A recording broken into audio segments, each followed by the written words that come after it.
I'm going to talk to you about some things I've learned in my journey. Most from experience, some of them I heard in passing, many of them I'm still practicing, but all of them I do believe are true. Number one, life's not easy. Life is not easy. It is not. Don't try to make it that way. Life's not fair. It never was. It isn't now, and it won't ever be. Do not fall into the trap, the entitlement trap, of feeling like you're a victim. You are not. Get over it and get on with it. And yes, most things are more rewarding when you break a sweat to get them. Number two, unbelievable is the stupidest word in the dictionary. Should never come out of our mouths. Think about it. To say, oh wow, what an unbelievable play. It was an unbelievable book, an unbelievable film, an unbelievable act of courage. Really? It may be spectacular, it may be phenomenal, most excellent or outstanding, but unbelievable? Give others and yourself more credit. It just happened. You witnessed it. You just did it. Believe it. What about the other side of unbelievable? You know, that side when we humans underperform or act out of our best character. For instance, man flies a suicide jet into the World Trade Center. Millions die from diseases every day that we have cures for. Bob the Builder swears that he's going to have your house built by Thanksgiving and you can't move in until Christmas the next year. Our best friends lie to us, and we lie to ourselves all the time. Unbelievable? I don't think so. Again, it just happens, and it happens every day. Nothing that we Homo sapien earthlings do is unbelievable. And if there's one thing you can depend on people being, it's people. So we shouldn't be surprised. We, us, are the trickiest mammals walking the planet. I'm not worried about the monkeys. I'm worried about you and me. So acknowledge the acts of greatness as real, and do not be naive about mankind's capacity for evil, nor be in denial of our own shortcomings. Happiness is an emotional response to an outcome. If I win, I will be happy. If I don't, I won't. It's an if-then, cause and effect, quid pro quo standard that we cannot sustain because we immediately raise it every time we attain it. You see, happiness demands a certain outcome. It is result reliant. And I say, if happiness is what you're after, then you're going to be let down frequently, and you're going to be unhappy much of your time. Joy, though, joy is a different thing. It's something else. Joy is not a choice. It's not a response to some result. It's a constant. Joy is the feeling that we have from doing what we are fashioned to do, no matter the outcome. See, joy is always in process. It's under construction. It is in constant approach, alive and well in the doing of what we're fashioned to do and enjoying it. Number 4, define success for yourself. Let's admit it. Money is king today. It's what makes the world go round. It is success. The more we have, the more successful we are, right? Now, I would argue that our cultural values have even been financialized. Humility is not in vogue anymore. It's too passive. It's a get rich quick on the internet, rich is 15 minutes of fame world that we live in, and we see it every day. But we all want to succeed, right? So the question that we got to ask ourselves is what success is to us, what success is to you. Number 5.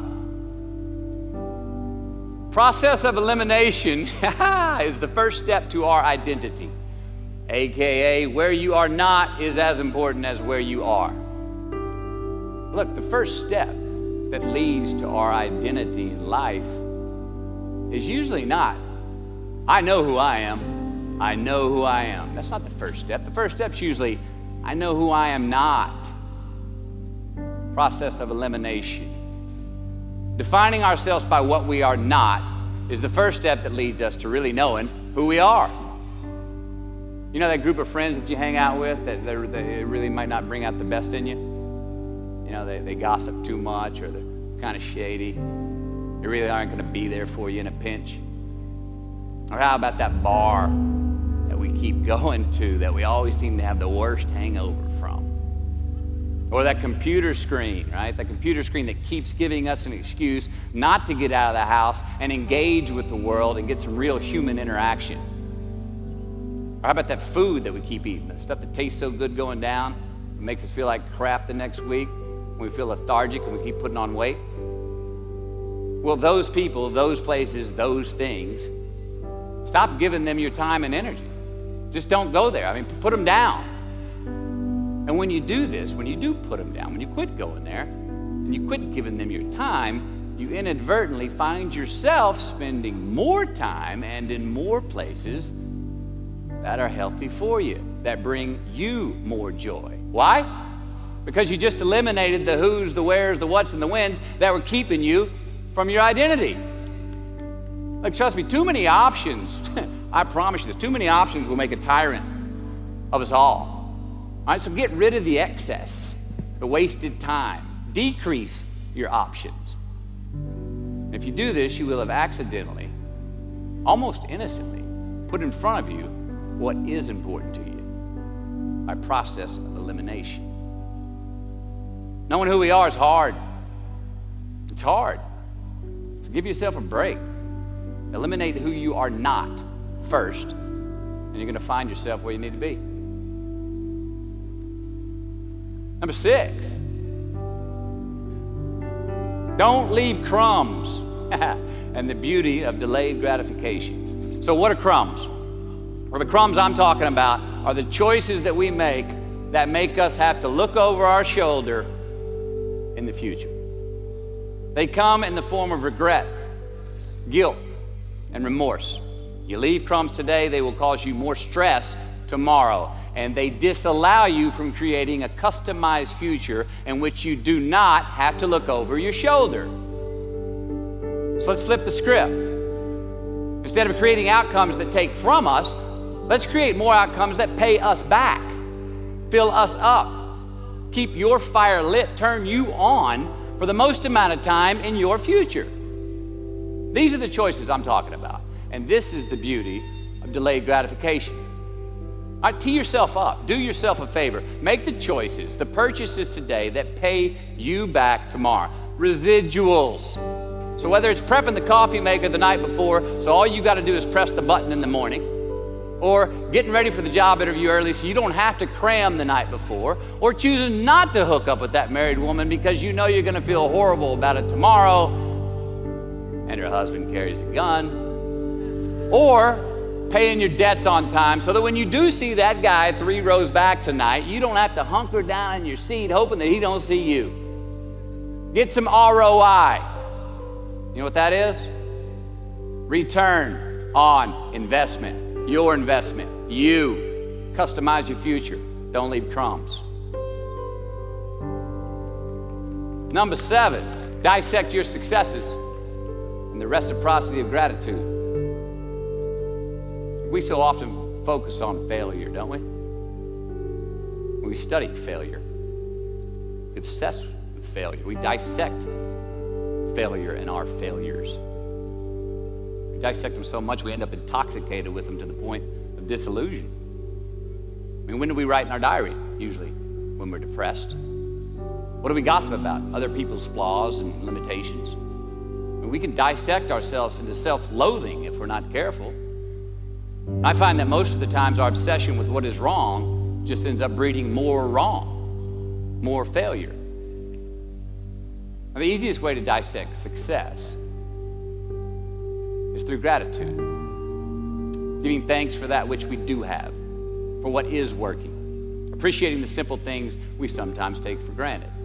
We give thanks for these things, and that gratitude reciprocates, creating more to be thankful for. It's really simple and it works. Now, I'm not saying be in denial of your failures. No, we can learn from them too, but only if we look at them constructively as a means to reveal what we are good at, what we can get better at, what we do succeed at. I think fear is a good thing. Now, why? Because it increases our need to overcome that fear. All right, so say your obstacle is fear of rejection. All right, you want to ask her out, or you want to ask him out, but you fear that he or she may say no. All right, you want to ask your boss for that promotion, but you're scared he's going to think you're overstepping your bounds. Well, instead of denying those fears, declare them. Say the fear out loud. Admit it. Give them the credit they deserve. Don't get all macho and act like they're no big deal.